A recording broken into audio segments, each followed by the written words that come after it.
जयंत बच्चों, इस समय आप लोग महामना इंस्टीट्यूट के यूट्यूब चैनल से जुड़े हुए हैं और इस चैनल में मैं आप सबका स्वागत करता हूं। आज हम लोग class 9th chemistry Hindi medium NCERT book के 3rd चैप्टर परमाणु एवं अणु यानी एटम्स एंड मॉलिक्यूल्स के अंतर्गत आज हम लोग पहले आयन के बारे में पढ़ेंगे और इसके बाद हम लोग देखेंगे कि रासायनिक सूत्र कैसे लिखते हैं।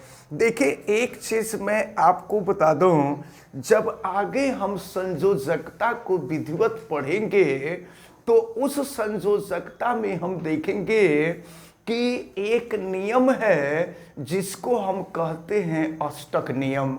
और अष्टक नियम ये होता है कि प्रत्येक तत्व अस्थाई होना चाहता है और वो अस्थाई तब होता है जब उसके बाहरी कक्ष में 8 इलेक्ट्रॉन होते हैं। इसके लिए वो या तो इलेक्ट्रॉन का त्याग करता है या इलेक्ट्रॉन का ग्रहण करता है। तो जो इलेक्ट्रॉन त्यागता है यानी जो इलेक्ट्रॉन देता है उसके ऊपर धन आवेश होता है और जो इलेक्ट्रॉन लेता है उसके ऊपर ऋण आवेश होता है। जैसे अगर हम लोग देखें तो अगर हम सोडियम को देखें तो सोडियम के ऊपर एक धन आवेश होता है। इसका मतलब अब बाद में चल करके हम आपको विधिवत बताएंगे कि संयोजकता कैसे ज्ञात की जाती है, कैसे ये इसके ऊपर एक धन आवेश होता है, इसको बाद में हम लोग पढ़ेंगे। लेकिन फिलहाल आप ध्यान में रखे रहिए कि इसके ऊपर एक धन आवेश होता है। धन आवेश होने का मतलब ये हुआ कि इसने एक इलेक्ट्रॉन का त्याग किया है, एक इलेक्ट्रॉन दिया है। जो देने वाला होता है वो धनी होता है, इसीलिए इसके ऊपर धन आवेश होता है।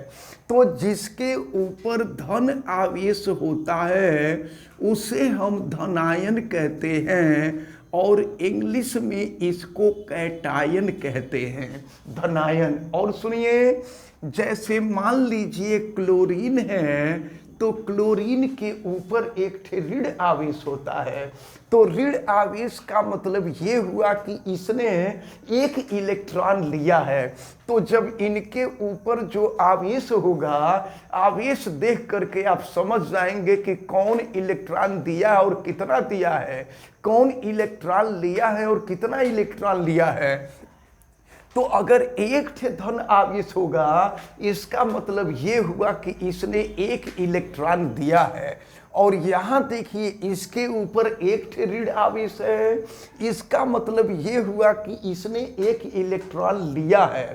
तो जो इलेक्ट्रॉन लेता है तो लेने वाला यानी कर्ज लेने वाला वो ऋणी हो जाता है और ऋणी के वजह से इसके ऊपर ऋण आवेश आ जाता है। तो इसको हम कहा करते हैं ऋणायन।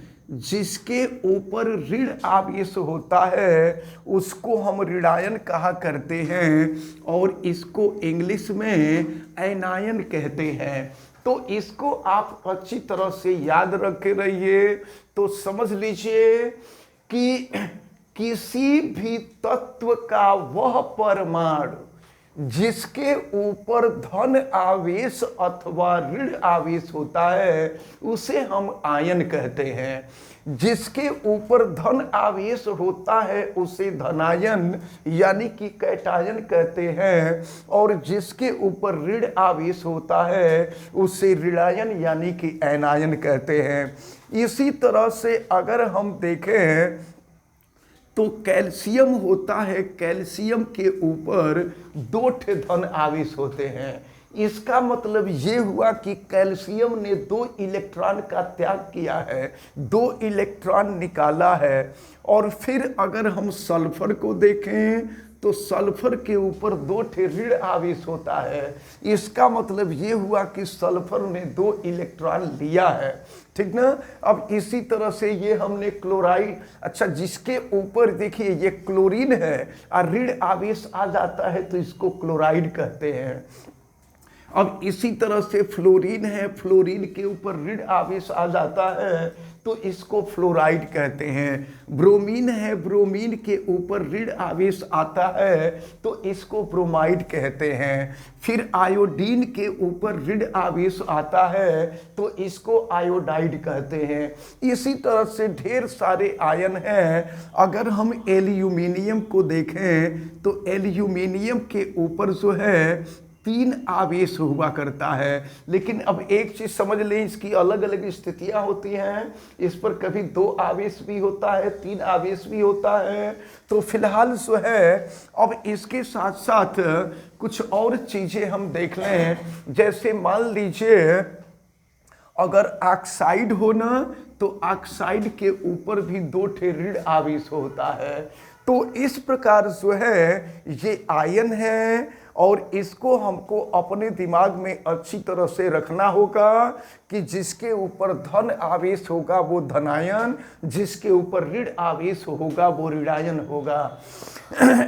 अब इसके बाद हम आपको बता दें कि अगर हमको रासायनिक सूत्र लिखना होगा तो रासायनिक सूत्र कैसे लिखेंगे। तो रासायनिक सूत्र लिखने के लिए तरीका ये है कि सबसे पहले हम धन आयन और ऋण आयन दोनों को एक साथ रखते हैं। अब धन आयन में जैसे मान लीजिए सोडियम है और ऋण आयन में क्लोरीन है। तो अब जो है जब हमको कोई भी रासायनिक सूत्र लिखना होता है तो पहले हम धन आयन को लिखते हैं और इसके बाद ऋण आयन को लिखते हैं। अब हम देखते हैं कि इसके ऊपर कितना आवेश है, फिर देखते हैं कि इसके ऊपर कितना आवेश है। तो इसके ऊपर 1 धन आवेश है और इसके ऊपर 1 ऋण आवेश है। तो इससे मतलब नहीं होता है कि धन आवेश है कि ऋण आवेश है, मतलब इससे होता है कि इसके ऊपर कितना आवेश है। तो अगर इसके ऊपर 1 आवेश है तो इसका गुणा इसमें कर देते हैं और इसके ऊपर 1 आवेश है तो इसका गुणा इसमें कर देते हैं। तो अब इस प्रकार हो जाता है। अब जब यौगिक बन जाता है, रासायनिक सूत्र लिख दिया जाता है, तो यौगिक का मतलब आपको हमने बताया था कि भिन्न भिन्न तत्व के परमाणु जब आपस में एक निश्चित अनुपात में संयोग करते हैं तो संयोग करने से हमको यौगिक प्राप्त होता है।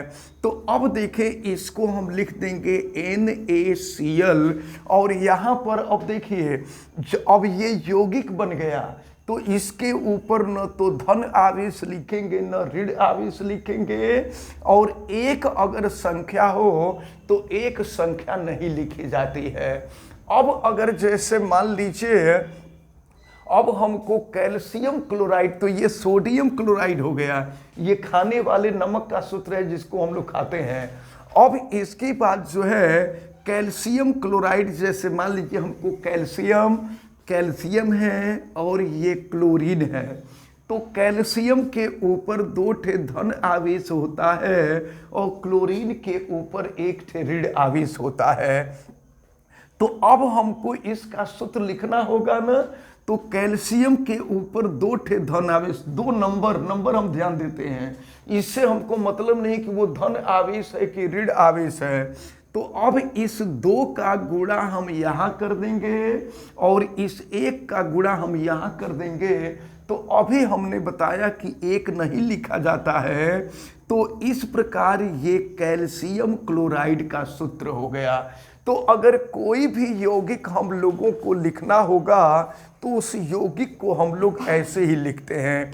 अब इसी तरह से जैसे मान लीजिए मैग्नीशियम है, ये देखें मैग्नीशियम है और ये क्लोरीन है। तो हम आपको बता दें, इसको याद रखे रहिएगा, मैग्नीशियम के ऊपर भी 2 धन आवेश होता है और क्लोरीन पर तो एक ही ऋण आवेश होता है, ये आपको पता है।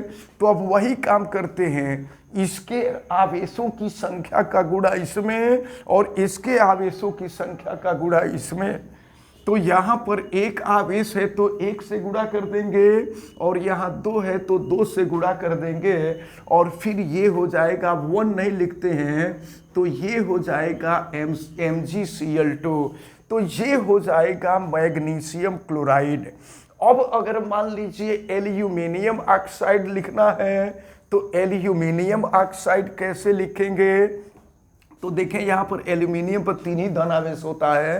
अब अगर मान लीजिए ये एल्यूमिनियम है और ये ऑक्सीजन है, अब हमको एल्यूमिनियम ऑक्साइड का सूत्र लिखना है। तो यहाँ देखेंगे एल्यूमिनियम पर 3 ठे धन आवेश होता है, इसको आप अच्छी तरह से याद रखे रहेंगे। और ऑक्सीजन पर 2 ठे ऋण आवेश होता है, इसको हमने आपको बताया है। अब अगर इसका सूत्र हमको लिखना होगा तो हम करेंगे क्या कि इस पर 2 ठे ऋण आवेश है तो 2 का गुणा हम इसमें कर देंगे, और इसके ऊपर 3 ठे धन आवेश है तो 3 का गुणा हम इसमें कर देंगे। तो इस प्रकार ये हमको एल्यूमिनियम ऑक्साइड का सूत्र मिल जाएगा। तो कोई भी सूत्र अगर हमको लिखना होता है तो सूत्र लिखने का तरीका यही है कि इस प्रकार से हम जो है धनायन और ऋणायन को एक जगह रख करके, और फिर जो है धनायन के ऊपर जितने आवेश की संख्या होती है उसका गुणा ऋणायन में, और ऋणायन के ऊपर जितना ऋण आवेश होता है उसका गुणा हम धनायन में करके एक साथ कर देते हैं, तो हमको जो है यौगिक का सूत्र प्राप्त हो जाता है। अब हम लोगों को अब इसी तरह से जैसे मान लीजिए अगर हमको हाइड्रोजन सल्फाइड का सूत्र लिखना है, अब आप हमेशा सोचते रहते हैं कि Na के साथ एक Cl क्यों आया है, हमेशा दिमाग में आपके आता है कि भाई सोडियम क्लोराइड का सूत्र है तो सोडियम के साथ एक Cl, तो अगर कैल्शियम क्लोराइड है तो कैल्शियम के साथ भी एक Cl होना चाहिए, मैग्नीशियम क्लोराइड है तो मैग्नीशियम के साथ भी एक होना चाहिए। लेकिन क्यों यहाँ एक होता है और क्यों यहाँ एक नहीं होता है, ये हमें उम्मीद है कि आपको बहुत अच्छी तरह से समझ में आ गया होगा। अब इसी तरह से अगर मान लीजिए हाइड्रोजन सल्फाइड हमको लिखना है तो हाइड्रोजन के ऊपर एक ठे धन आवेश होता है और सल्फर के ऊपर 2 ठे ऋण आवेश होता है। तो अब इसका गुणा इसमें और इसका गुणा इसमें कर देंगे तो ये हो जाएगा आपका H2 और ये हो जाएगा यस। तो इस प्रकार ये हाइड्रोजन सल्फाइड है, हाइड्रोजन सल्फाइड का सूत्र हमने लिख दिया। इसी तरह से अब आप H2O का सूत्र देखते हैं। जो H2O ये हाइड्रोजन का ऑक्साइड होता है जिसको हम जल कहते हैं। तो अब ये हाइड्रोजन है और ये ऑक्सीजन है, तो हाइड्रोजन के ऊपर एक ठे धन आवेश और ऑक्सीजन के ऊपर 2 ठे ऋण आवेश होता है। तो अब ऑक्सीजन ये जो आवेश है यह आवेश ही संयोजकता के बराबर होती है। आगे चल करके हम आपको बताएंगे कि ये क्यों 2 ठे ऋण आवेश है और क्यों इसके ऊपर एक ही धन आवेश है। जब इसको डिटेल में पढ़ेंगे तो हम लोग देखेंगे। फिलहाल इतना दिमाग में रखे रहें। तो अब जब इसका सूत्र लिखना होगा तो देखें हाइड्रोजन के साथ 2 लिख देंगे और ऑक्सीजन ऑक्सीजन के साथ 1। तो हमने आपको बताया कि एक कहीं नहीं लिखते हैं, जहाँ कुछ नहीं होता उसका मतलब ही एक होता है, तो फिर एक लिखने की कोई आवश्यकता नहीं है। तो इस प्रकार ये जल का सूत्र हो जाता है H2O।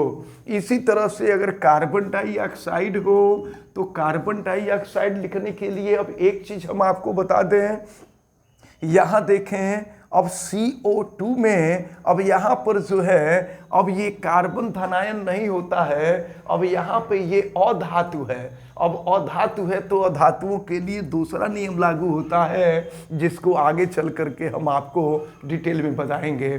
तो फिलहाल ये जो सरल सूत्र थे, सरल सूत्रों को लिखना हमने देखा और हमें उम्मीद है कि आज जितनी भी बातें बताई गई, यानी आज आपको आयन के बारे में बताया गया और फिर आपको बताया गया सरल सूत्र लिखना, ये दोनों बातें आपको बहुत अच्छी तरह से समझ में आई होंगी। आप वीडियो को लाइक जरूर कीजिएगा और अगर आप चैनल पे नए हैं तो चैनल को सब्सक्राइब भी कर लीजिए, बेल आइकन को भी प्रेस करें और अगर किसी किसी प्रकार की कोई दिक्कत समझ में आती है तो आप हमें कमेंट करके ज़रूर बतावें। आप सभी लोगों का बहुत बहुत धन्यवाद। जय हिंद।